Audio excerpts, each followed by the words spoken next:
우리가 보통 누군가와 대화를 나누다 보면 보통 의례적인 표현을 쓸 때가 있습니다. 여기서 의례적이라는 이 표현은 어떤 특정 상황에서 의사소통을 가능케 하는 어떤 문화적인 표현을 말하는 것인데요. 예를 들면 이런 것입니다. 어떤 사람한테 우리 밥 한 번 먹어요 라고 그렇게 말합니다. 그런데 이 말이 정말로 같이 약속을 잡아서 밥 먹자는 의미가 아닌 경우가 많다는 것입니다.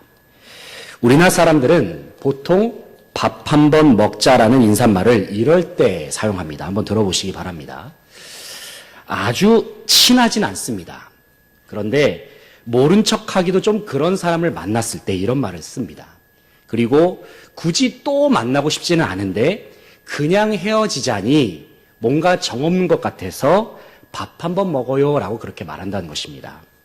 그러니까 누군가가 여러분에게 밥 한 번 먹자라고 말을 하면은 괜히 수첩을 꺼내가지고 그래 언제 먹을까 이렇게 물어볼 필요가 없다는 것입니다. 그러면 눈치 없다는 소리를 들을 수도 있습니다. 물론 우리가 나누는 모든 대화의 내용이 다 이처럼 숨은 의도가 담겨 있지는 않습니다. 하지만 인간관계에 있어서만큼은 상대방이 말한 내용의 진짜 의미가 무엇인지 제대로 파악하는 것이 참 중요한 부분이기도 합니다. 왜냐하면 그 사람이 말한 의도를 정확하게 알아야지만 제대로 된 의사소통을 할 수 있다는 것입니다. 그런데 이것은 하나님과 사람과의 관계도 마찬가지입니다. 우리는 하나님의 말씀에 대해서 정확하게 알고 있어야 합니다. 하나님의 말씀을 제대로 이해해야 한다는 것입니다. 만약에 하나님의 말씀을 왜곡되게 받아들이게 되면 우리는 얼마든지 잘못된 순종을 할 수도 있습니다. 오늘 본 말씀에 등장하는 요나는 하나님의 말씀과 의도를 제대로 파악하지 못했던 사람이었습니다.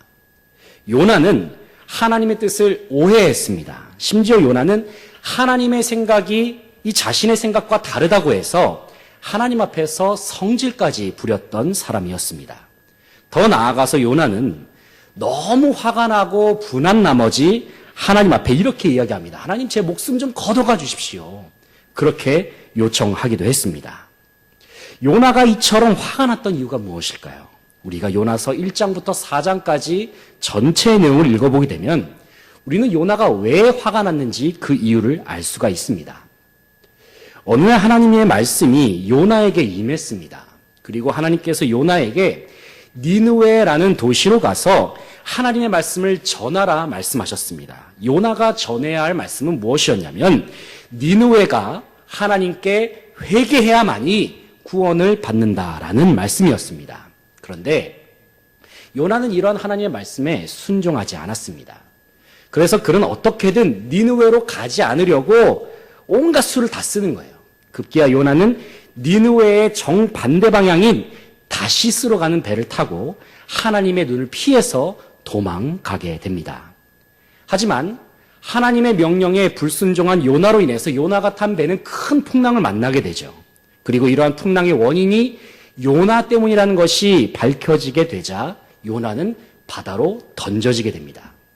그때에 하나님께서는 큰 물고기를 예비해 두셔서 요나를 삼키게 하셔서 그를 살려주십니다. 그리고 하나님께서는 요나에게 다시 한번 말씀하십니다. 너 니느웨로 가서 내 말씀을 전해라.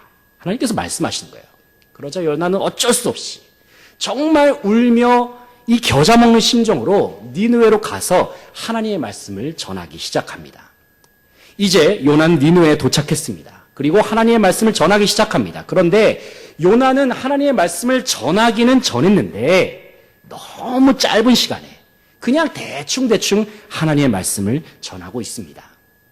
원래 이 니느웨라는 도시는 엄청 큰 도시입니다. 성경을 보게 되면은 사흘길을 걸어야지만 도시 전체를 둘러볼 수 있을 정도로 아주 큰 도시였습니다. 그런데 요나서 3장 4절 말씀을 보게 되면은 요나가 이 니느웨 도시에서 며칠 동안 하나님의 말씀을 전한지 아십니까?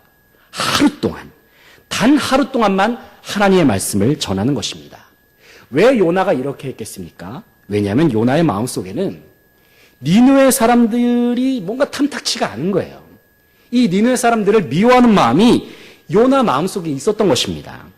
왜 요나가 니느웨 사람들을 싫어했을까요? 왜냐하면 니느웨는 아수르의 수도였기 때문입니다.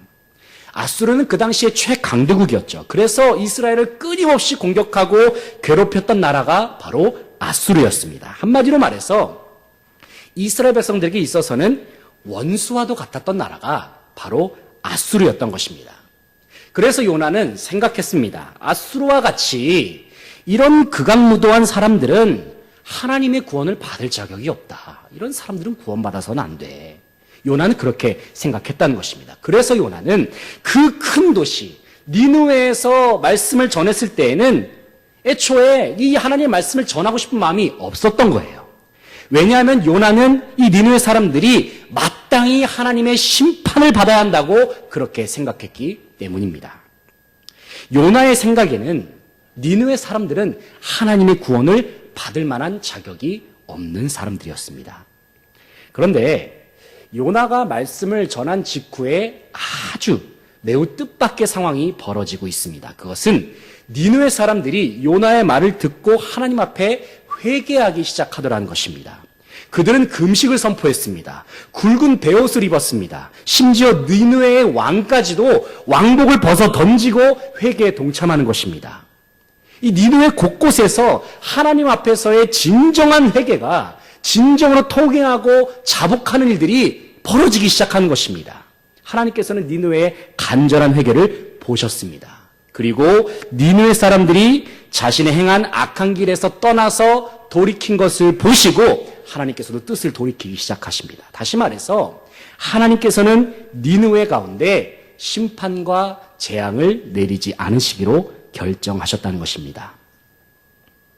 이런 상황을 지켜본 요나가 도저히 납득이 가지 않는 겁니다. 왜냐하면 요나의 생각에는 하나님은 하나님의 백성 이스라엘만 구원하셔야 한다는 생각이 있었기 때문입니다.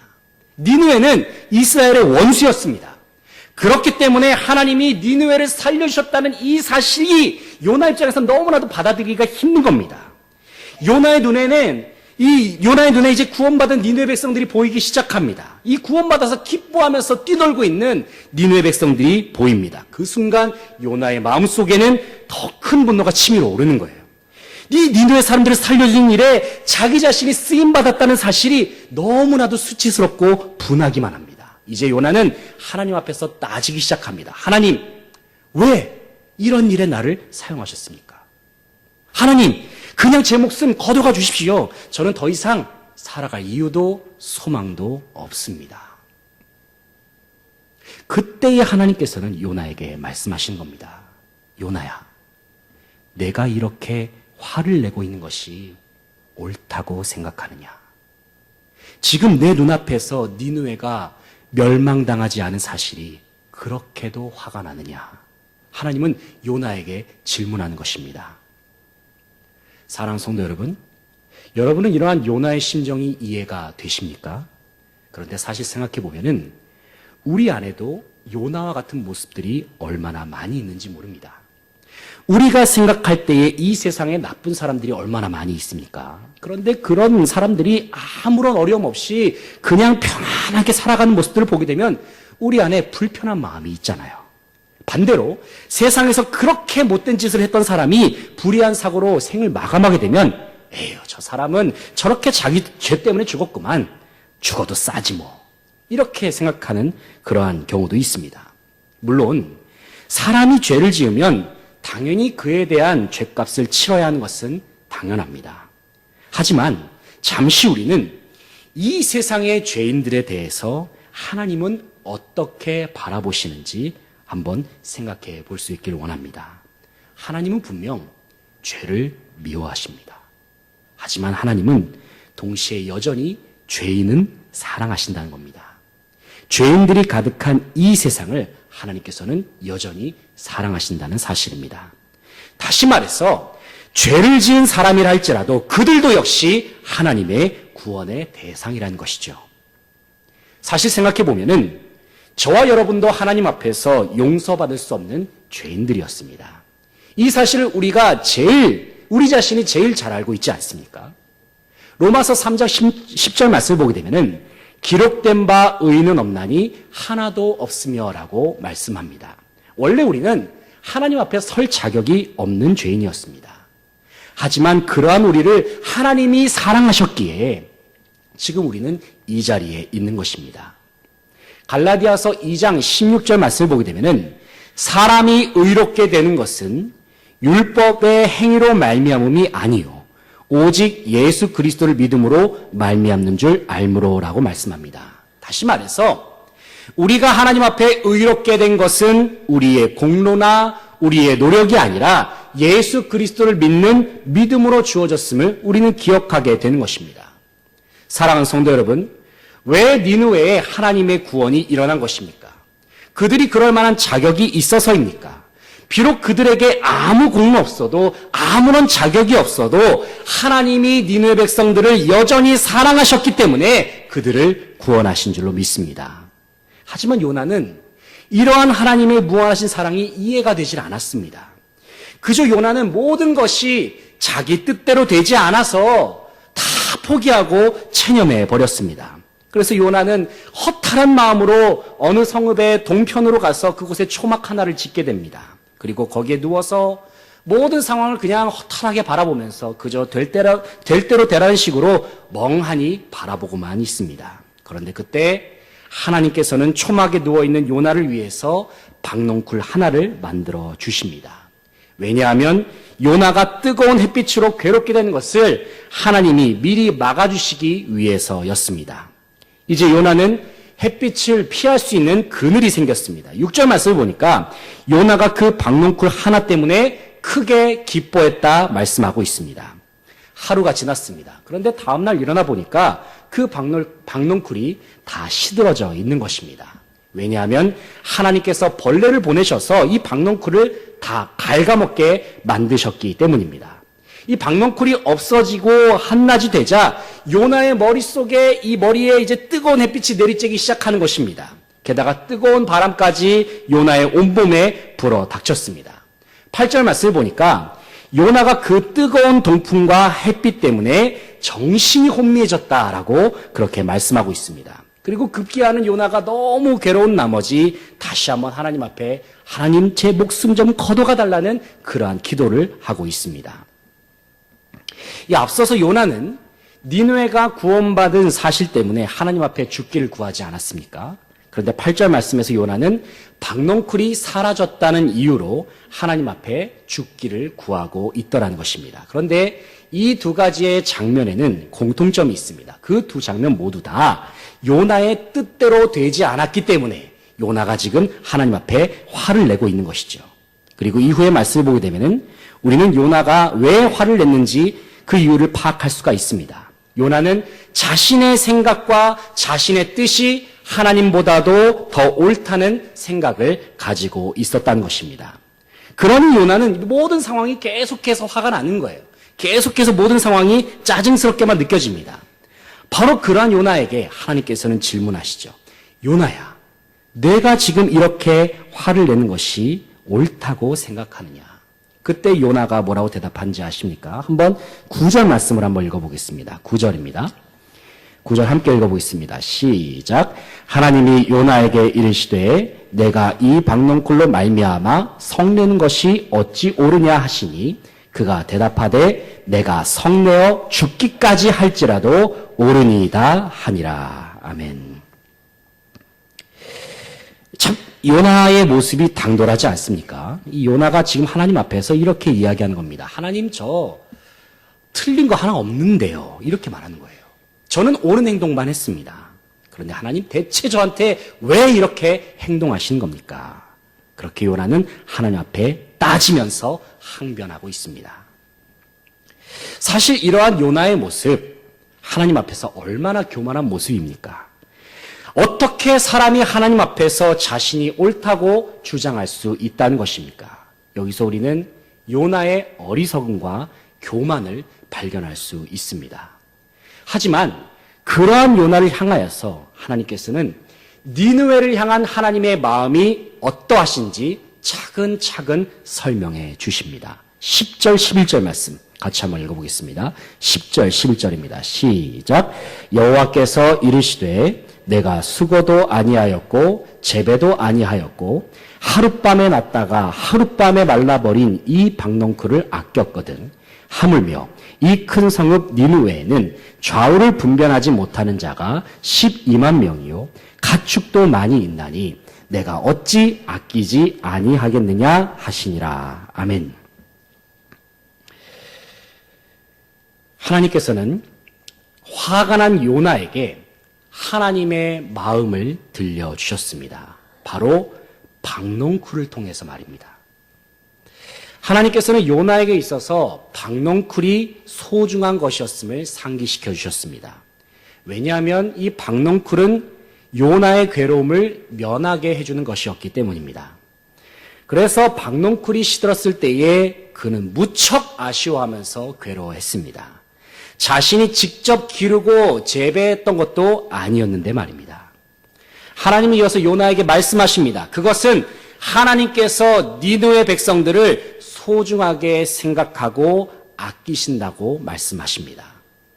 마치 요나가 자신과 상관이 없었던 박농쿨을 소중하게 여겼던 것처럼 하나님은 니느웨 백성들을 너무나도 사랑하신다고 말입니다. 왜 그렇습니까? 니느웨 사람들은 하나님의 손으로 직접 만드신 존재들이기 때문입니다. 비록 죄로 말미암아 하나님으로부터 멀리 떠났어도 그들 역시 하나님의 손으로 지음받은 하나님의 피조물이기 때문입니다. 그곳에는 좌우를 분별하지 못하는 자가 12만 명이나 거주하고 있습니다. 수많은 가축들도 그곳에 살고 있었습니다.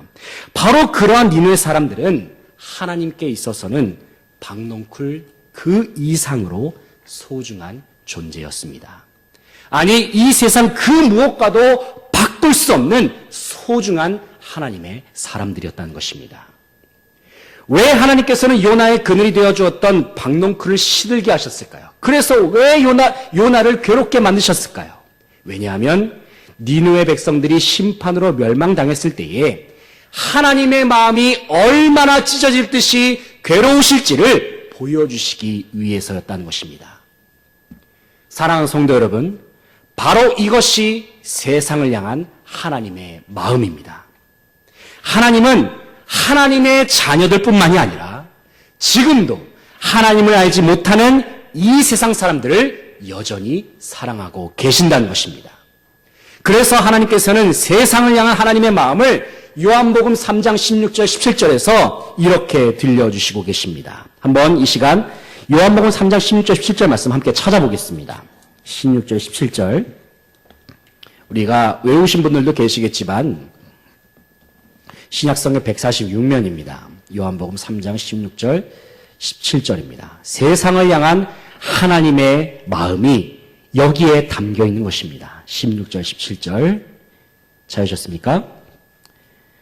요한복음 3장 16절 17절 같이 한번 읽어보겠습니다. 시작. 하나님이 세상을 이처럼 사랑하사 독생자를 주셨으니 이는 그를 믿는 자마다 멸망하지 않고 영생을 얻게 하려 하심이라. 하나님이 그 아들을 세상에 보내신 것은 세상을 심판하려 하심이 아니요 그로 말미암아 세상이 구원을 받게 하려 하심이라. 아멘. 물론 이 세상은 여전히 악합니다. 아직도 이 세상 곳곳에서는 전쟁과 테러와 수많은 범죄와 악행들이 빈번하게 발생하고 있습니다. 또 각종 질병과 가난과 어려움들이 여전히 우리의 삶 속에, 우리의 주변에 있음을 우리는 보게 됩니다. 이러한 것들만 보더라도 이 세상은 여전히 소망이 없는 것처럼 느껴지기도 합니다. 그러나 성경은 우리에게 알려주고 있습니다. 하나님이 바로 그러한 세상을 지금도 변함없이 사랑하고 계신다고 말입니다. 그리고 온 세상을 구원하시기 위해서 독생자 예수 그리스도를 보내주셨다고 말씀하십니다. 그래서 누구든지 예수님만 믿으면 멸망치 않고 영생을 얻게 될 것을 주님께서는 약속하여 주셨습니다. 사랑하는 성도 여러분, 하나님은 세상을 심판하기를 기뻐하지 않으십니다. 하나님은 여전히 이 세상이 구원받고 회복되기를 바라고 계십니다. 이 세상은 하나님께 있어서 요나의 박농쿨과도 같습니다. 하나님은 이 세상이 시들어버린 박농쿨처럼 되기를 바라지 않으십니다. 지금도 이 세상의 수많은 박농쿨들은 벌레를 먹어가면서 시들어가고 있습니다. 박농쿨들이 하나둘씩 말라 비틀어져서 쓰러질 때에 하나님의 마음이 얼마나 아프시고 괴로우실지 하나님의 마음을 공감할 수 있는 저와 여러분 되시기를 간절히 소망합니다. 우리가 이 시간 결론적으로 말씀을 정리하도록 하겠습니다. 사랑하는 성도 여러분, 하나님께서는 박농쿨과 같았던 저와 여러분을 사랑하셔서 하나님의 백성으로 삼아 주셨습니다. 우리가 하나님의 백성이고 하나님의 자녀라고 한다면 우리는 하나님의 마음을 잘 알고 있어야 합니다. 우리를 향한 하나님의 뜻이 무엇인지, 더 나아가서 이 세상을 향한 하나님의 마음이 어떠한 마음인지를 우리는 헤아릴 수 있어야 한다는 것입니다. 하나님은 세상을 사랑하십니다. 지금도 하나님께서는 이 세상을 구원하시기를 간절히 바라고 계십니다. 이 시간 하나님께서는 저와 여러분을 부르십니다. 누가 나를 위하여 저 시들어가고 있는 박농쿨들에게 나의 사랑을 전하겠느냐? 하나님은 말씀하십니다. 세상을 사랑하시는 하나님의 마음을 품으시기를 소망합니다. 우리를 세상으로 부르시는 하나님의 명령에 순종하면서 담대함으로 세상 향해 나아갈 수 있는 저와 여러분 되시기를 소망합니다. 그래서 시들어가는 이 박농쿨들을 우리가 살려내고 하나님의 사랑과 하나님의 생기를 전하면서 이 세상을 아름다운 하나님의 나라로, 아름다운 하나님의 동산으로 함께 가꾸어 나아갈 수 있는 모든 주님의 백성들 되시기를 간절히 소망합니다.